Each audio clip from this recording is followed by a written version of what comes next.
You're listening to the Teaching Toolbox with Brittany and Ellie. Join them as they talk all things middle school.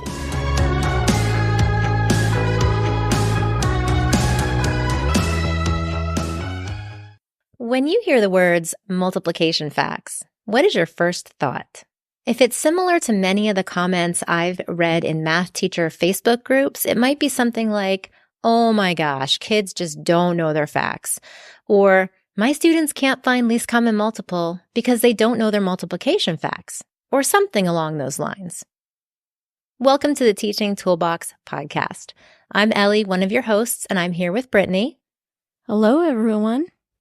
And today we have a special guest for you. If you remember, back in episode 9 on study skills, we discussed how math facts and memorization were making a comeback in schools. Well, our guest today has a passion for just this topic. Danna Rodebush is a former elementary classroom teacher and the founder of Teacher Tech Studio and Southern Schoolhouse, the creator of Math Simplified, and the host of the Upper Elementary Simplified podcast. She helps upper elementary math teachers provide engaging and meaningful math instruction while cutting down on their planning time. She believes a structured, guided math routine is the key to student engagement, comprehension, and retention, and that all math skills rely on basic fact fluency and vocabulary comprehension. She's here with us today to talk all about math fact fluency in the upper elementary or middle school classroom. Welcome, Danna. Hello, ladies. Thank you so much for having me today. I am super excited to be here and to get to talk to you and your listeners about one of my favorite classroom topics. Let's go ahead and start out with what we mean by math fact fluency, so we're all working from the same definition. What is math fact fluency to you, Danna? What makes a student or a person fluent in their math facts? Math fact fluency to me is the automatic recall of basic math facts without conscious effort. This can mean any of the 4 basic math operations, so addition, subtraction, multiplication, or division. While obviously it is super important to have automatic recall with addition and subtraction, as upper elementary and middle school teachers, we are more experienced with the lack of multiplication fact fluency. So, mastery refers to having great skill at something or total dominance over something. If you are fluent in a language, you have mastery of the language. So, when I describe multiplication fact fluency, I always say that there are 3 characteristics that a student must have to be considered fluent or mastered with a single multiplication fact. Number 1 is that the product can be accurately recalled within 5 seconds. If they recall a product quickly, but it is incorrect, or if they recall a correct product, but it takes longer than 5 seconds, this is not mastery. And this means that they should practice with that specific fact to become fluent with that fact. The second characteristic of math fact mastery is that in that 5-second recall, the product is pulled from memory and not from using counting strategies.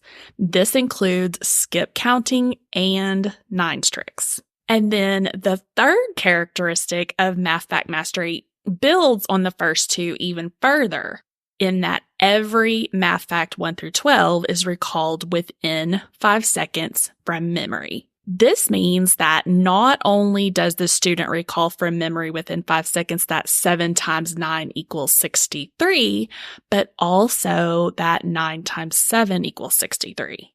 So they are familiar with and are fluent with both facts. It's kind of strange, but for some reason, 7 times 9 looks different than 9 times 7 sometimes.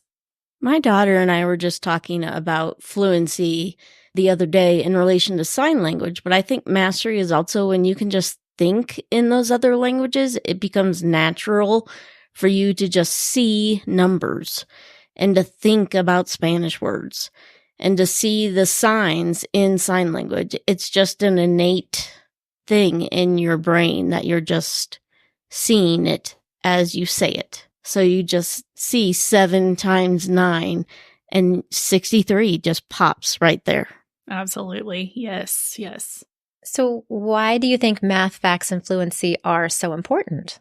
So, lack of fluency with multiplication facts has really become a roadblock for students, causing them to struggle with higher level math. It's not that they lack the ability to reach a solution, it's that they are using inefficient strategies to reach a solution. So if they are not pulling products from memory, but instead they are using counting strategies, this doesn't mean that they don't know 7 times 9 is 63, or they can't figure out that 7 times 9 is 63.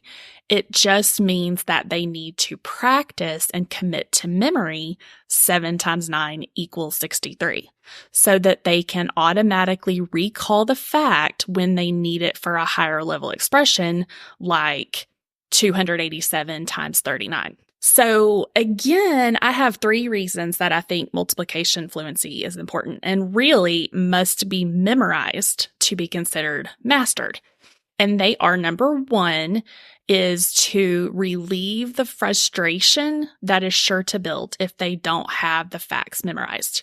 And what I mean by this is that when a student is trying to solve a higher level math expression like 287 times 39, and he has to stop in the middle of the algorithm to find the product of 7 times 9 and then again with 9 times 8 and so on, he is going to get distracted in the process. And this causes frustration because it ends up taking him so much longer to reach the final product than if he was able to recall those products quickly from memory. I've seen this idea being compared to decoding words when you're reading. You know, if a student has to spend so much time decoding every single word, then the comprehension of that text is lost. So it's a very, very similar idea. Exactly. I have often compared multiplication fact fluency with reading comprehension, with either decoding or vocabulary comprehension.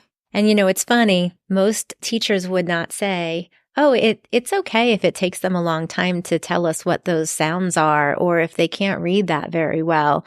But when it comes to math, sometimes they're like, well, you know, it's okay if we're not great at math, or it's okay if it takes you a longer time, and we don't expect that same level of memorization that we would expect in reading. Absolutely. Absolutely. So the second reason that students should have math facts memorized is to help them be more efficient in solving those higher level math expressions. They don't have to spend several minutes using counting strategies to figure out the product of 7 times 9 and 9 times 8. Instead, they can quickly recall these products so that they can move on in the algorithm. Yeah, I've read comments from many teachers talking about how long it takes for students to find the least common multiple just to add or subtract fractions, or then know the related division facts to simplify fractions. Absolutely. I have seen that so many times with my students. And then number 3 is to help them with the accuracy in their calculations. So as I mentioned before, when students have to stop in the middle of the algorithm when they are solving a higher level math expression, they are more likely to get distracted and miss a step in the process, leading to an incorrect solution. So not only does this distraction lead to frustration and inefficiency, but it also leads to inaccuracy. Another thing that I think is an issue is not just the skip counting and the little, strategies that kids have, but both of my children learned their math learned in quotation marks, their math facts at a school that taught them songs to learn their math facts. And so like the 4s were like to happy birthday, I think. And it was like 4, 8, 16, 24, 28, 32. My 2 children who are now in their 20s still don't know their math facts. Yeah. And it drives me nuts. Even my 23-year-old daughter sings the song still. And it drives me crazy. So, yeah, even things like that can just be crazy little crutches for kids, and they're not really learning. Right. Yes. It's important for them to have the concept of multiplication and what is actually happening mathematically. But there comes a point to where we have to just memorize. We have to memorize the fact. Yes, I want you to understand what 3 groups of 2 is, but at some point we just have to know 3 times 2 is 6. Right. Like I read somewhere not too long ago, again, it was a math teacher group, and they were talking about the lower grades, 2nd, 3rd, maybe 4th, are times for that conceptual understanding and the explanations in that way. But by the time they get to 5th, 6th, 7th, 8th, and beyond, they need to know them so that they can function efficiently. Absolutely. Totally 100% agree. So why are you passionate about this math fact fluency issue? So when I was in the classroom, I taught 5th grade.